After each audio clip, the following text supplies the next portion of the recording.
Bear down, Bears fans. Another edition of the Chicago Bears podcast coming your way. Pat the designer, Courtney Cronin in the building. It's draft time. It's draft time. It's draft time. We are going to talk about the draft yet again, but a different scenario than I think that we've talked about on this show. Diving deeper into the scenario of trading back. And to do that, we have to bring on a special guest. Going to have Luke Easterling on from Athlon Sports to help us with that. But first, Courtney, how are you? I'm good. It's been a busy week. I'm in New York for Around the Horn, and you and I were talking before the show. It's just this dragging on process till we get to April, and we're like within a month, finally. Like we are a month from right now is the 27th of April. Everything will be wrapped up. So I'm excited to get there. This feels like it's taken a little bit longer for us to get there just because the Bears are not the talk of the draft the way that they were last year, and it's Tennessee Titans who effectively solidified that this week with all the attention that they are giving Cam Ward. So looking forward to what the next 4 weeks bring. And, hopefully we'll have a lot to talk about come April 27th. Well, I'll tell you what, the Chicago Bears can make things very, very interesting if they do have a trade back scenario. We got to talk about that, like I said. But first, we do got to let you guys know that today's episode of the Chicago Bears podcast is brought to you by the Advantage Dealer Group. Find your next Chevy, Toyota, or Acura and drive off in under 60 minutes, or they'll make your first car payment. All right, let's welcome in now Courtney, Luke Easterling of Athlon Sports. He covers the NFL and, more importantly, the NFL draft over there. He just dropped a brand new 4-round projection, which he does every single Thursday. And this one does include a big trade back here for the Chicago Bears. Luke, we're happy to have you here. Welcome to the show. How are you doing? Hey, I'm doing great, guys. Thanks so much for having me. Looking forward to it. It's going to be a very interesting draft process here for the Chicago Bears. And your mock draft that you dropped this morning, I thought was very interesting because it does include a trade back with a name still on the board that the Chicago Bears have been rumored to wanting to take here, and Will Campbell. Let's start there. First round, your mock draft. Why do you think the Chicago Bears would want to trade back in that situation?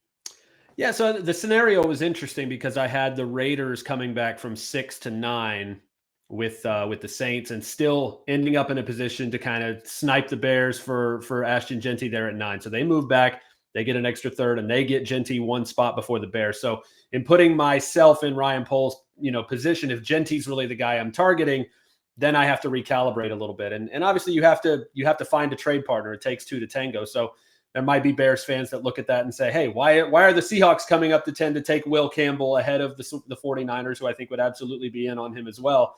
Why aren't the Bears taking him there? And I think, honestly, if you pay attention to what everybody in that building has been saying, they seem more confident in Braxton Jones than I think a lot of the rest of us are.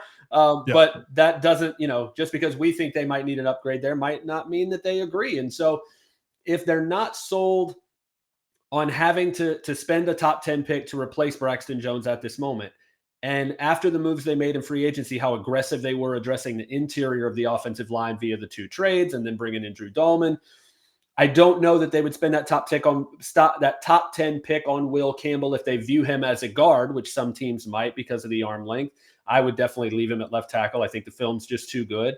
But they might view him that, if they view him as a guard, I don't know that they value him at the top 10. So the way I looked at it was, if they have a willing partner who's willing to come up, give them a second-round pick, which is what I had them projecting. They get the 50th overall pick from Seattle. Seattle's got a good bit of picks now. They can make a move if they want to go up and address the offensive line.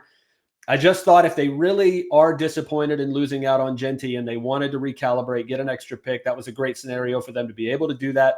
There's a lot of edge rushers on the board there still, but I think the depth of that class could give them confidence to move back to 18, where I had them dropping, and still feel really, really good about what the board would look like there while you're adding, again, another top 50 pick. And most mocks that we see, the gap between where Ashton Jeanty goes and the next best running back, who in this case, you've got them taking Omarion Hampton from North Carolina at 18. Is late teens the sweet spot for Hampton? I know that he started out as a late first-round pick, and that's still like a mid to late first-round pick. Where can they be comfortable? Like, where's the line that you'd have to draw to know that he wouldn't be there after said pick? Yeah, well, again, one of the benefits to doing these types of deep mock drafts and exercises every week is that I get to see those trends for myself in a certain way. And so the floor for Hampton feels like 20 to Denver. That seems to be where he goes every time he's on the board there. And so I really feel like that develops a floor for a prospect for me. So if Hampton gets to 20, I think he goes there, which is why at 18, it makes perfect sense. You've dropped back, you've gotten an extra top 50 pick.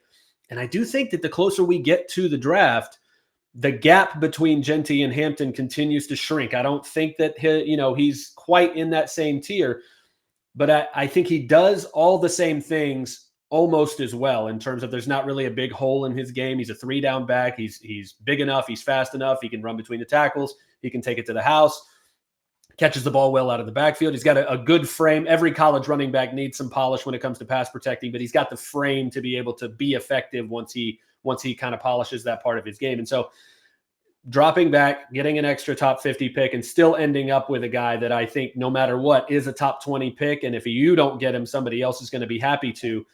And I think he just does all of the same things for your offense that Ashton Jeanty would in theory. Again, I think he's a little bit better of a prospect, but if what you're trying to do is balance that offense to take pressure off of Caleb Williams and really give him a featured back to build the rest of that attack around to where there's not so much pressure on him to throw the ball 40, 45 times a game. And they're going to be ahead in more games and they're going to be able to rely on the ground game. You've got to have a back that can churn out yards between the tackles, backs that can break off those long explosive plays and take one to the house every now and then. He accomplishes all of those same things and checks all those boxes in a similar way to Jeanty, and you get him at 18 after picking up an extra pick. I think it'd be a great scenario for Chicago. Now, I know you talked about them feeling comfortable on the offensive line there, but you do have a lot of pretty good defensive linemen still on the board there in your mock scenario. Kenneth Grant, of course, still on the board out of Michigan, kind of the other guy next to Mason Graham. You've got Donovan Izuriku coming off the board. Do you think that the Bears would look to go running back there, knowing how deep this draft is, kind of in that second round range? You can still get a lot of pieces, adding in the extra draft pick. I see that you do attack the trenches in your mock draft here, but some of those guys that are going here are the guys that a lot of teams are looking at and saying, oh, that can be a game wrecker inside. Yeah, I think that's really, it speaks to that depth. And if you look in the second round, those 2 early seconds that the Bears have, I think is where they would look at the depth of the interior and the edge class and say, we're pretty confident that we're going to be able to get value at that position. And we look at the running back position and we just say, hey, we really think that Hampton is a cut above that next tier. Both the Ohio State guys, Judkins and Henderson, Caleb Johnson from Iowa, I would put in that conversation as well. I do think it's Jeanty is in his own tier. I think Hampton is in his own tier as the second best running back in this draft. And I do think there's a little bit of a gap there. And so that being the case, you feel more confident saying, hey, let me take the dynamic running back off the board. Let me help my young quarterback. Because again, at the end of the day, this ship is going to sink or swim with what happens with Caleb Williams. I think obviously loading up on defensive talent and balancing that out helps your quarterback, but he's got to have as much help as possible on the offensive side of the ball. So I'd feel most comfortable saying, hey, let me get that dynamic 3-down running back who can balance the offense, provide that part of the equation for Caleb Williams, knowing that the edge class and the interior defensive line class is going to give me guys like Nick Scorton on the board at 39, which is where I have him going to Chicago. It's going to leave me Darius Alexander from Toledo, absolute stud at the Senior Bowl and the scouting combine to address the interior, which again, they brought in Grady Jarrett, great veteran addition. Get that young guy to kind of develop behind him. So those 2 early seconds are going to be huge for them to take advantage of that depth, which is why whether they trade down and get Hampton or whether they stay at 10 and get Jeanty, why they would feel comfortable taking what might be perceived as a luxury pick, knowing they can take advantage of that trench depth with those 2 early second-round picks. We heard Ryan Poles say you can never have enough pass rushers, and that his biggest takeaway from watching the Super Bowl was that they came in waves with that pass rush, and it did start on the interior. So I know you mentioned, like, some people might look at that as a luxury item because they did just spend pretty significantly in free agency on Grady Jarrett and Deo Odingbo. But you then have, with the extra pick that the Bears got in this trade with Seattle, them going offensive line in the second round, 50th overall. Is there a run that you expect for like the second wave of offensive linemen, not the first rounders, but on day 2, you've got them at 50 taking a tackle prospect? Is that where you expect the run to start on the second wave of offensive linemen that are going to go in the draft? Yeah, I think that's going to be an interesting stretch for them, because now when you get into the second round, you're getting, you're getting into prospects who, probably have a couple of more flaws than the guy you were targeting at 10 or 18 if you moved back. So there's going to be something that you're going to have to develop or deal with that's probably a little bit different than what you're dealing with in the first round. And I think viewing that 50th pick that they would get in that trade as somewhat of a more luxury pick, because honestly, when I'm looking at it and I get to the board and I get there and I'm like, okay, well, they did all this in free agency. They've got their running back. They've got the edge guy they wanted. They got the interior guy they wanted. What do they really need that stands out? And there really isn't a glaring position if you look at the depth chart and say, oh my God, they've got to spend this 50th pick here. So at that point, that's where I said, I don't care how they feel about Braxton Jones. If a guy like Ariante Ursary, who I think is who I had them, taking it from Minnesota, the left tackle, here's a guy, very high upside, great physical traits, got the frame, got the length, the athleticism, all of those things, just needs some polish with the technique. That's what I pay my offensive line coach for, to get the traits in the building, let him develop and polish that guy up. So at that point, it was about matching value, because I think he's a mid to early second round pick. So if he's still on the board there, again, that depth at those other positions pushes those other positions down too. And that's why I think those edge guys and interior guys taking up so much space between pick 10 and pick 50 is going to push some of these guys that might not be complete players, like Ursary, again, needs some polish with the technique, but could put them in a position where they're saying, hey, we don't have any glaring needs elsewhere. Left tackle is too important of a position not to continue to invest in the quality of that spot. So let's get somebody to compete with Braxton Jones, who's a top 50 pick, and bring in a guy with the tools to develop.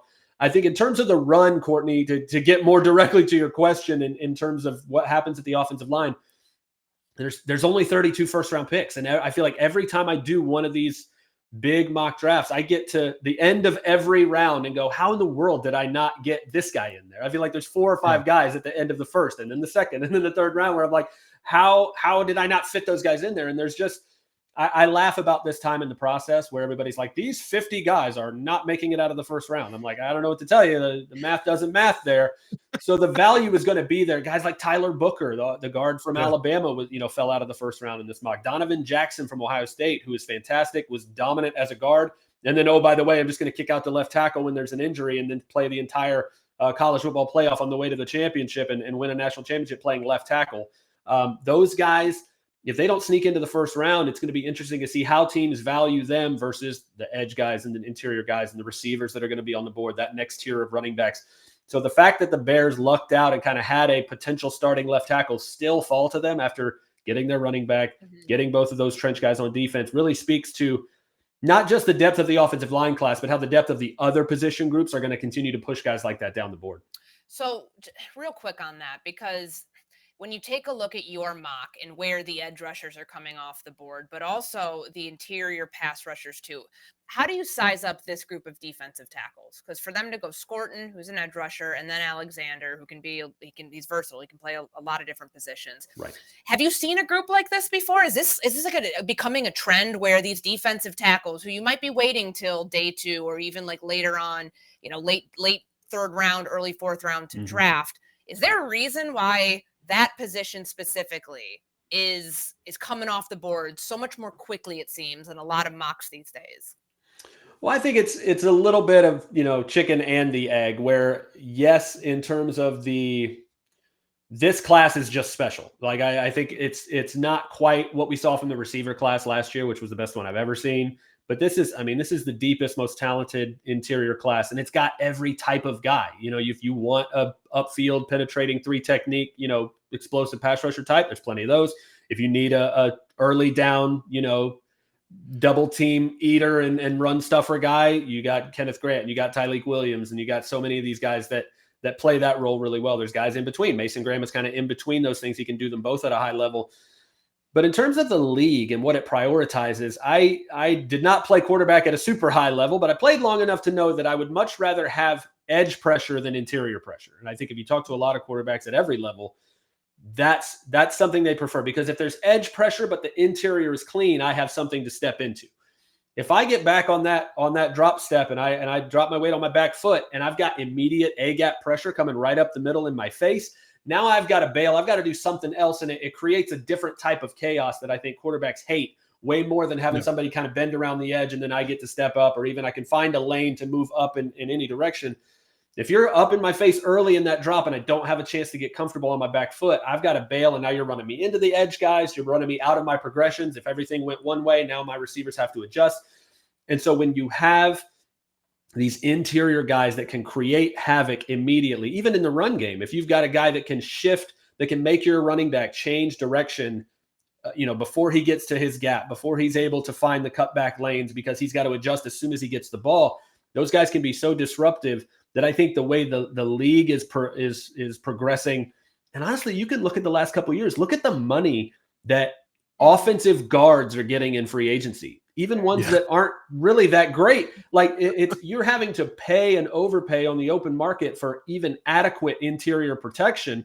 And that tells you everything you need to know about how much the league values the same thing on the other side of the ball in terms of how valuable these interior rushers are.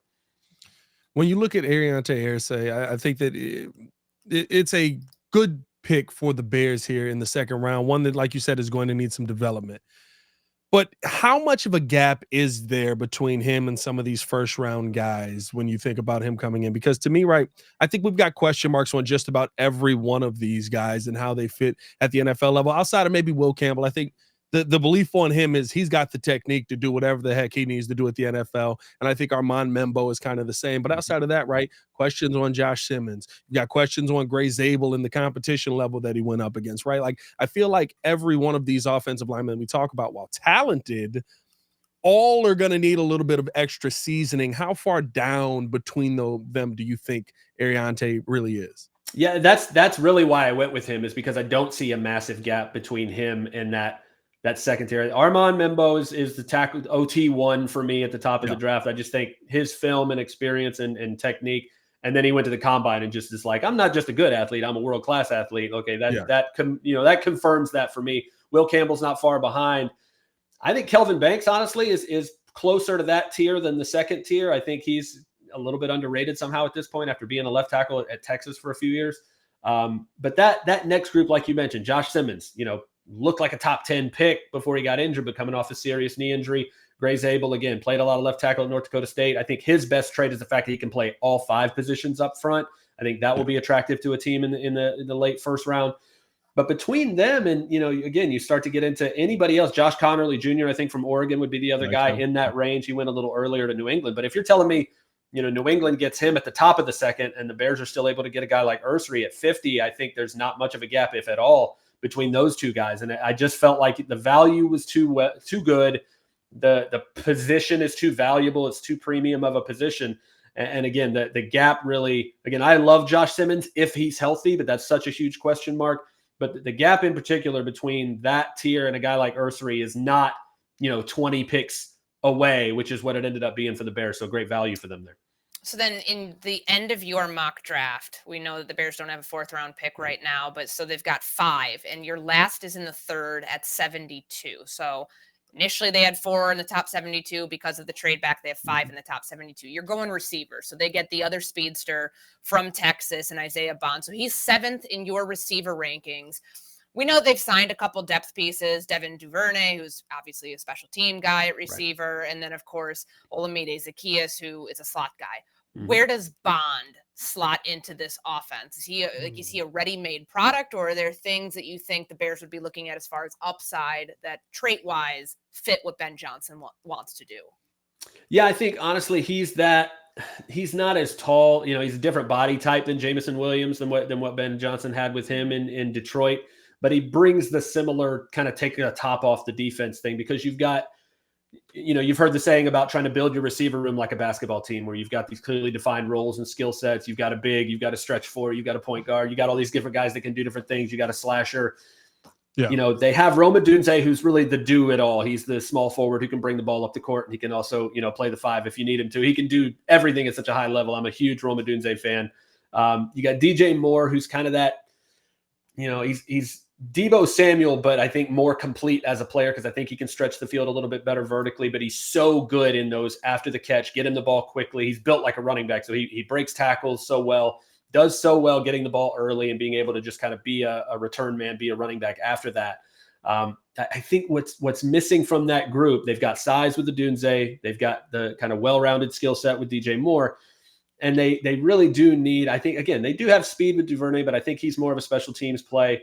Zacchaeus is kind of the slot guy who can get the short to intermediate, create separation with the route running. Bond is that you go that way guy, where he's just taking the top off the defense. And it's not just about what he creates for himself in doing that. It's what it forces the defense to account for, because when he is on the field, the defense has to always be aware of his ability to take that deep part of the field and create something if they're not ready for it. So all it does is not just give him big play opportunities down the field, take advantage of Caleb Williams' arm strength.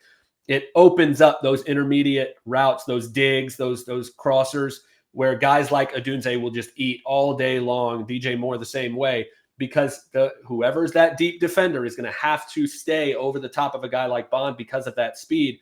I remember Tom Brady's a couple years in Tampa where he had Scotty Miller, where, you know, you had Mike Evans and Chris Godwin and Antonio Brown and Gronk and all these guys.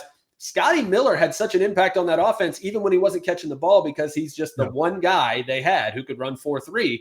And so everybody had to account for him. And the 2 or 3 plays a game that they didn't, he came up with huge plays and stretched the field. And so I think that when I look at a guy like Bond, there's a few other receivers on the board where if you just look at my rankings, maybe Isaiah Bond wasn't, you know, the highest guy on the list and I just plug him in there. It's really about the team fit there for Chicago and bringing somebody to the table that fills a different type of role for that passing game. You can create those 1 or 2 splash plays, explosive plays down the field, but also open things up in that intermediate area for the rest of the receivers. Yeah, the skill set of being able to take the top off is something that I love about Isaiah Bond. I guess the one question would be, do you feel like he is going to be able to take over that job? Is it his job to have, or do you feel like he would kind of just be somebody who, hey, we got to bring him in. He's going to need a lot more seasoning than some of the guys that we have on the roster, adding Zacchaeus in, adding Duvernay in. Hey, I don't know where the Tyler Scott hate is or love is at this point. I don't know where that meter is at, but it feels like he's losing his job with every mock draft that I see in the 3rd round here.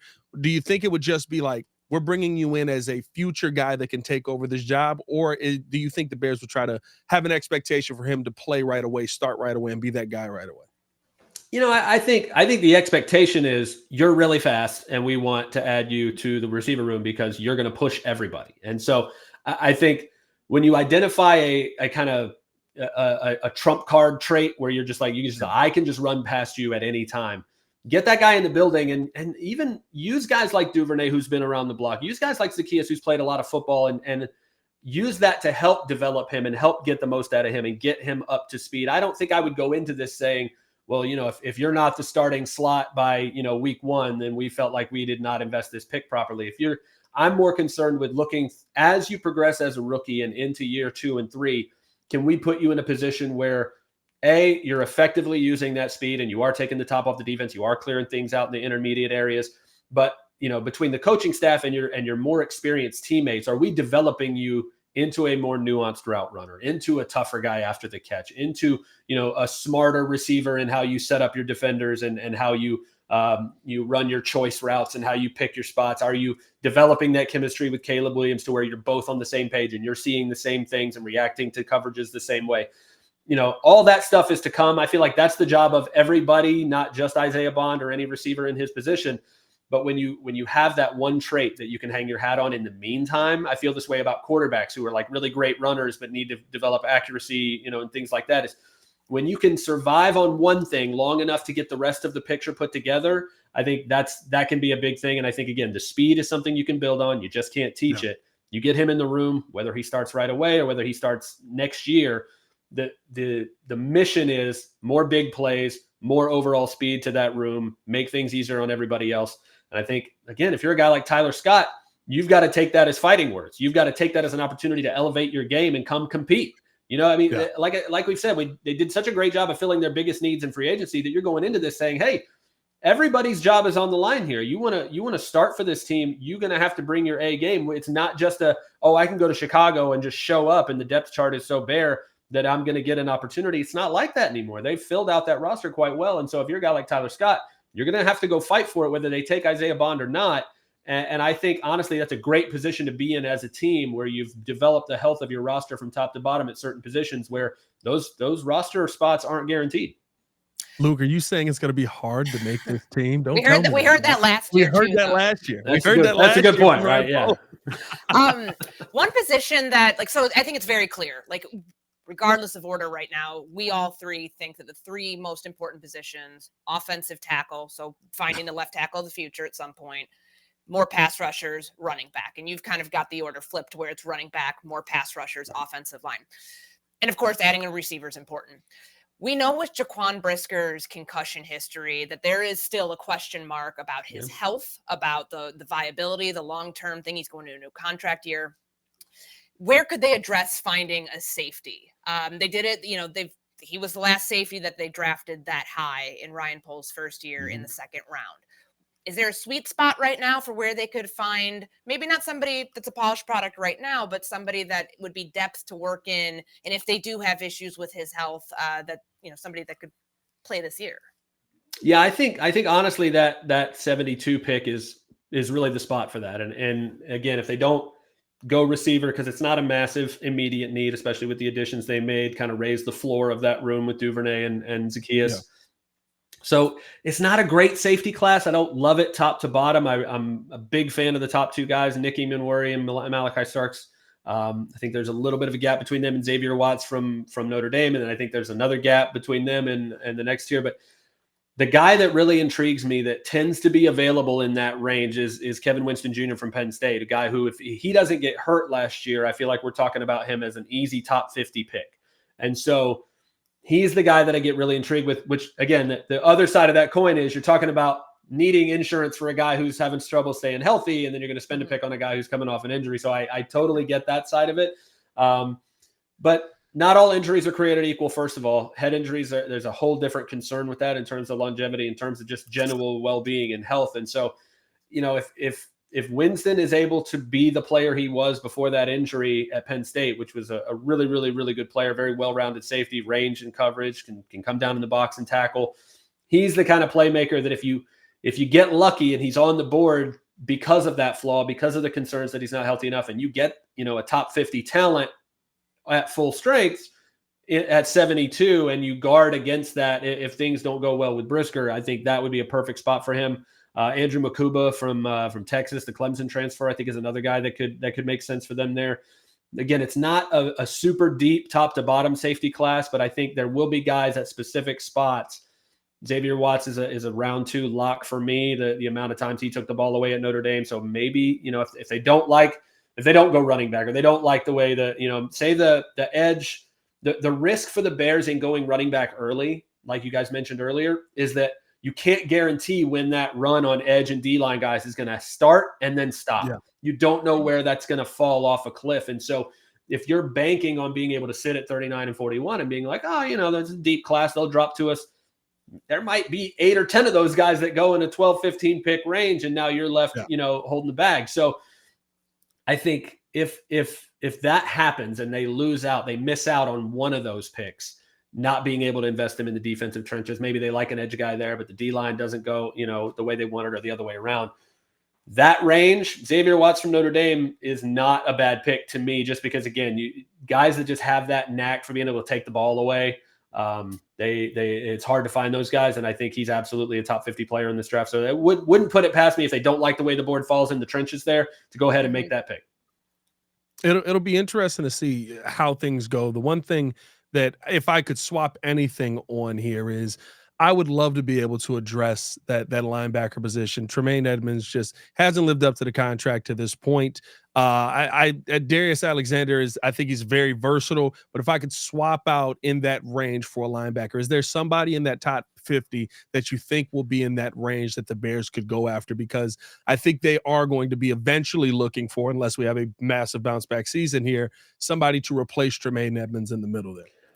The short answer is no. And it has a lot less to do with where they're picking that. I just don't love the linebacker class. I think it's bad. I think it's not very good. I think depending on whether you have Jalen Walker as a off-ball linebacker or an edge guy, that impacts it obviously. But assuming he's an edge, which for a lot of people I think he is, Jahad Campbell is the only first-round linebacker in this draft. Even he's coming off shoulder surgery, wasn't able to work out at the pro day. He was in a sling, so you got question marks there. After that, there's this tier of like I like Carson Schlesinger from UCLA. I like Chris Paul Jr. from Ole Miss. I like Demetrius Knight from South Carolina, but he's going to be a 25-year-old rookie. You know, Barrett Carter from Clemson. All of these guys I've mentioned, I'm like, I'm cool with them at 72. I think 72 is a great spot to land really any of those guys.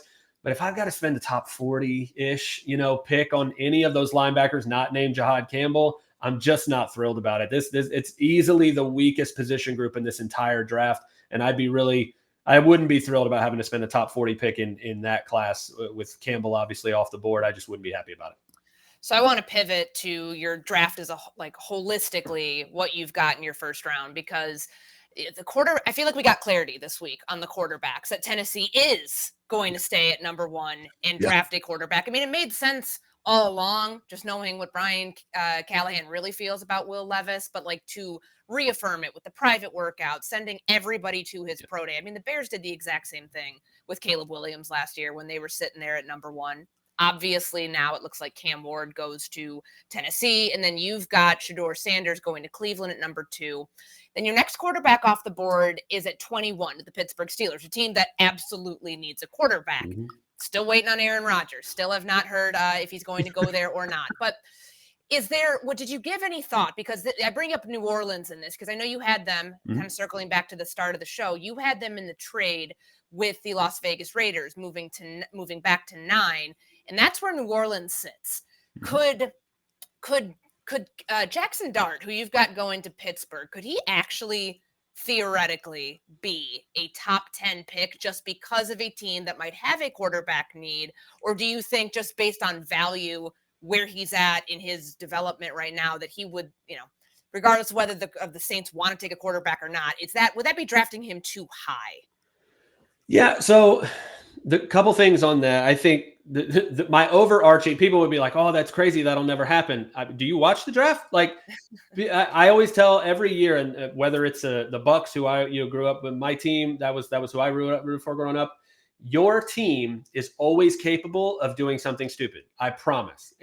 All 32 have done it before. They will do it again. It's just the way it works. So if you think that because something doesn't make sense, it's not going to happen, that's not the way the draft works. But specifically for the Saints, I look at a team who they have a lot of work to do on that roster as a whole. They've got salary cap hell to get out of. They've got a new coach coming in, new everything, right? They're going to rebuild that system. Now is not the time to spend the top 10 pick overdrafting the third best quarterback in a very weak quarterback class. That for them in particular, this is the time where you build the foundation of your franchise for the foreseeable future. And where is that done? It's done in the trenches on either side of the ball. I don't care which one. You rebuild the offensive line, you get impact players in the defensive front. That's how you build the foundation for a long-term project. If this is, Joe Shane and Brian Dable in New York, where if you don't fix it right now, you're getting fired at the end of the year, you're having a different conversation about the immediacy of needing to fill the quarterback need, which is why they signed Jameis Winston and Russell Wilson. But for the Saints in particular, I just think whether it's edge, interior, maybe even corner, because it's such a valuable position, there are other premium positions where they need to address first before they need to feel, desperate to get, we just got to have a quarterback in the building. Jaxson Dart, to me, I have a second round grade on him. That doesn't mean he's going in the second round, because you can always just add a grade to the quarterbacks in terms of where they're actually going to come off the board, because they're just so valuable. Putting him at Pittsburgh, I know is going to make a lot of Steelers fans scream, "Oh God, it's Kenny Pickett again!" I promise you, they're not the same prospect at all. I understand why you feel that way, but no, I think if you're asking me, would I be shocked if a team in the top 10 overdrafted a quarterback because they're desperate for one? Of course I won't be shocked, because they do it all the time. They do that all the Kenny Pickett year, honestly, feels like the only year in the 25 years I've been doing this that the whole collective NFL decided to say, you know what? No, we're not doing this anymore. We're going to take Kenny Pickett at 20 and then nobody else till the third round. And honestly, they were right about pretty much all of those guys. But that was like the only time where most of the NFL is like, you know what, we're not going to overdraft these guys. So there's so many examples of it happening before. Could the Saints fall in love with Jaxson Dart and do it again? Absolutely. Do I think it's the smartest thing to do? Absolutely not, especially in a class that's just not there from a quarterback standpoint. I'd much rather take a flyer on day 2 anytime on Jalen Milroe. I'd rather spend a 5th-round pick on Kyle McCord or Will Howard or some, the investment in the top 10 needs to be about the building blocks for a franchise, where they are. And so that would surprise me, no, but if I was a Saints fan, I wouldn't be happy about it. Do you feel like the league as a whole is kind of in one of the better quarterback situations that we've seen them in for a long time? I mean, when you start to look at the draft, the part for me where I was like, I want the Bears to trade back is normally quarterback is what gets you the trade back scenario. We need a quarterback. We're moving up to go get them. But you go Tennessee, Cleveland, Giants. They can have, maybe the Giants not so much, but you have an opportunity to get a quarterback in that top 3. And you really don't see a team that's desperate, I would say, for quarterback till the New Orleans Saints. And then it feels like not again till the Pittsburgh Steelers. Is the NFL in this spot where kind of like everyone is getting not Pat Mahomes, but a quarterback that you can feel comfortable starting every Sunday in? I feel like I haven't seen this in a long time. No, I think the way I would put it is there's so many teams that have a above average or better starter that if you don't even have that, you have no shot. Like that's why I think Cam Ward at 1 feels so sure now, and maybe even Shedeur at 2 feels to me. If I were the Browns, that's what I would do, just because the Browns, especially, you had Joe Thomas for over a decade. You did nothing. You have had Myles Garrett for almost a decade. You have done nothing. Like, unless you figure out the quarterback spot, you can have elite Hall of Fame players at very premium positions, left tackle, pass rusher, and you won't win anything because you don't even have an above average quarterback. And so that being the case, again, you either have one or you don't. You can either compete or you can't. And so it's reflected in the amount of money that average to above average quarterbacks are being paid nowadays. And it's going to be evident in the fact that some people might have a late 1st-round grade on Shedeur Sanders. He still should probably go number 2 overall because the position is just that important. It's why Jaxson Dart has a 2nd-round grade, but he will probably go in the 1st round because even an above average quarterback is going to mean more to your success or failure than the best pass rusher or the best wide receiver or the best corner or the best left tackle. That's just the way the league works. So to your point, there's so many great quarterbacks that are popping up, and then such a significant, a strong tier of those, the Geno Smiths, the Baker Mayfields, those guys that are playing. Yeah. And so if you don't even have that, you've just got no shot to compete. And it used to be, it's like so AFC heavy for the last few years. Now we're starting to see, if this young group, Jaden Daniels comes out of nowhere as a rookie, if Caleb Williams takes that next step, the NFC is going to start getting harder and harder. But if you don't even have a Jared Goff, if you don't have a Matthew Stafford, if you can't compete at that tier, you've just got no shot. Yeah, no, 100%. Before we get you out of here, Luke, and appreciate you taking the time out of your day, I got to go with a 6th-round draft pick question here because there's a young man. You like Omarion Hampton. I love what he does, but there is a conundrum in this draft. There is a 5'10", 270-pound human being named Willie Lampkin that is just a people mover at every spot he's been at. And I need to know, can this young man in your mind play in the NFL at any position? Because I got to take a shot on him. Whenever I see Omarion Hampton break a big run, here's the guy that shouldn't be leading the way. Oh, absolutely. Absolutely. If I have a late round pick and I can just burn it on anything, I'm burning it on Willie Lampkin all day long because here's the thing. Like, it's the opposite of the Will Campbell thing where it's just like, oh, he's got everything at left tackle, but his arms are like an inch too short. Willie Lampkin does not have short arms. He's a short dude, but he's got a wingspan. Like, so if you're talking about his ability to actually like do the things you need an offensive lineman to do and get out and reach, keep guys away from his pads and keep them from, he can do all those things. And so it's impossible to watch Hampton film and not see that guy, road grading everywhere. So no, I am a big fan of Willie Lampkin. He can absolutely play at the next level. If you can get that, throw your size thresholds out the window when you get to the 6th and 7th round and take that guy. I don't think anybody, all 32 fan bases should be thrilled if they end up with Willie Lampkin on their team in about a month here. I'm telling you, man, they had him listed 5'11", 290. I think he went to the combine and they measured him out 5'10", 270. I was like, what are you telling me? There's a human in the draft that's basically a linebacker here Fullback. playing Put him guard. at fullback and goal line. I don't care. Do something. Listen, I want him on my team. We had the Duggernaut. I want Willie Lampkin on my team. I'm glad we're in agreement on that. Love it. Appreciate you coming on, Luke. Appreciate you taking the time out of your day. Let the people know where they can find you and what you got coming up next. Absolutely. I'm on Twitter at Luke Easterling. Everything that I'm writing, you can find at athlonsports.com. Again, I have a brand new mock draft every Thursday morning. It's 4 rounds now. Sometimes I do trades, so it's a lot of fun. I like to go deeper with those than a lot of the places you might see. The Athlon Sports Draft Guide that comes out every year, the magazine that we put out. I don't know if you're like me. I still love having like a physical magazine to flip through every year. And so after growing up reading that magazine, it's one of my favorite things to be able to be a part of the awesome team that puts that together every year. So that's available wherever you get your magazines. We launched a new draft podcast last month called Best Podcast Available. It's the Athlon Sports NFL Draft Show. So that's out every Wednesday morning. I've had a bunch of your ESPN colleagues on there before. Booger McFarland's been on the show. Matt Miller's been on the show. So definitely subscribe and check that out. But yeah, come find me. Let's talk some football.